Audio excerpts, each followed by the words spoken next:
আসসালামু আলাইকুম। শাপলা SMA lifestyle blog চ্যানেলে আপনাদের সবাইকে স্বাগতম। কেমন আছেন সবাই? আশা করি সবাই ভালো আছেন, আমরাও ভালো আছি। আজকে আমি মুগ ডাল দিয়ে মুরগির গিলা কলিজা রান্না করব, ওইটা আপনাদের সাথে শেয়ার করব। ভিডিওটি শুরু করার আগে প্লিজ একটা লাইক দিয়ে শুরু করে নেবেন। আর যারা এখন পর্যন্ত আমার চ্যানেলটাকে সাবস্ক্রাইব করে নেয় প্লিজ সাবস্ক্রাইব করে দিবেন। আমি মুগ ডাল দিয়ে তার মুরগি গিলা কলিজা রান্না করব, তার জন্য এখানে আমি দিয়ে দিচ্ছি পেঁয়াজ, দিয়ে দিছি এলাচি, দারচিনি, লবঙ্গ, তেজপাতা দিয়ে আমি একটু হালকা নেড়ে ছেড়ে তারপরে আদা রসুন বাটা দিয়ে দিছি। দিয়ে আমি এটা হালকা কিছুক্ষণ কষিয়ে নেব, কিছুক্ষণ মাঝে নেব। ভেজে নেওয়ার পরে আমি কিছু লবণ দিয়ে দিব পরিমাণ মতো। লবণটা দিয়ে আবার কিছুক্ষণ ভেজে নেব, তা আদা রসুনের গন্ধটা আর কি চলে যাবে, খেতে ভালো লাগবে। তারপরে এখানে আমি দিয়ে দিব একটা টমেটো কুচি ছোটো ছোটো করে। তো টমেটো কুচিটা দিয়ে আমি আবার কিছুক্ষণ ভেজে নেব।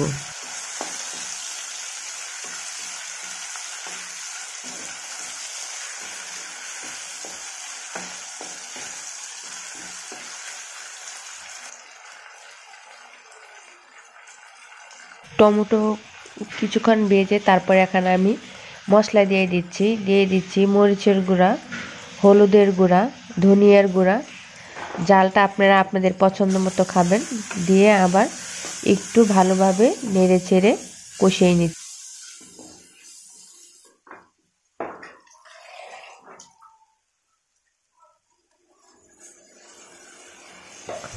মশলাটা একটু নেড়ে চেড়ে কষানো হয়ে গেছে।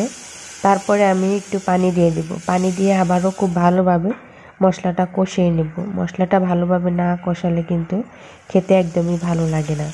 ডালটা কিন্তু মুরগি গিলা কলিজা রান্না করে আপনারা দেখতে পারেন, খেতে কিন্তু অসম্ভব মজা হয়। তারপরে আমি মশলাটা খুব ভালোভাবে কষিয়ে নিয়েছি। তারপরে এখানে আমি দিয়ে দেব মুরগি গিলা কলিজা, দিয়ে আবারও খুব ভালোভাবে কষিয়ে নেব।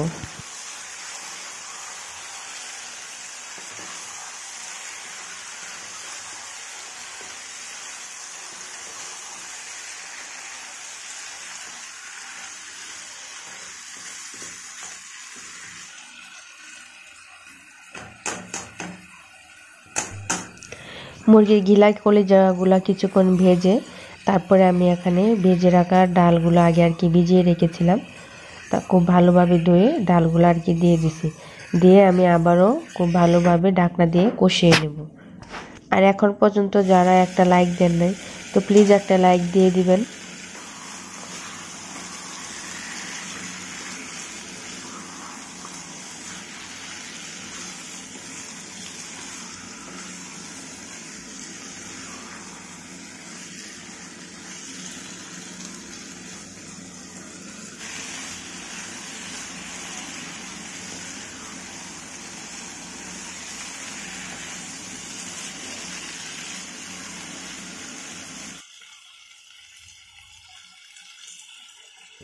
খুব ভালোভাবে আমি কষিয়ে নিয়েছি। কষিয়ে তারপরে এখানে দিয়ে দিচ্ছি গরম পানি পরিমাণ মতো।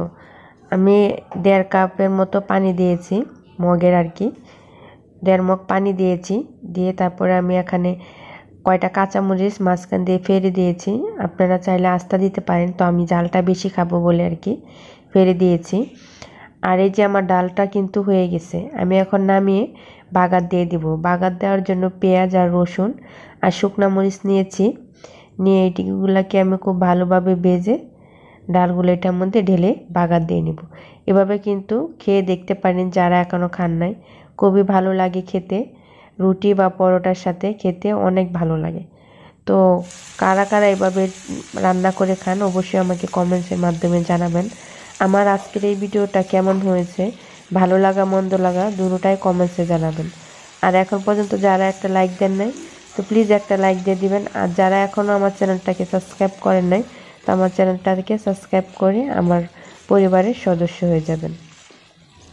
আর আমার কিন্তু ডাল রান্নাটা হয়ে গেছে এই যে।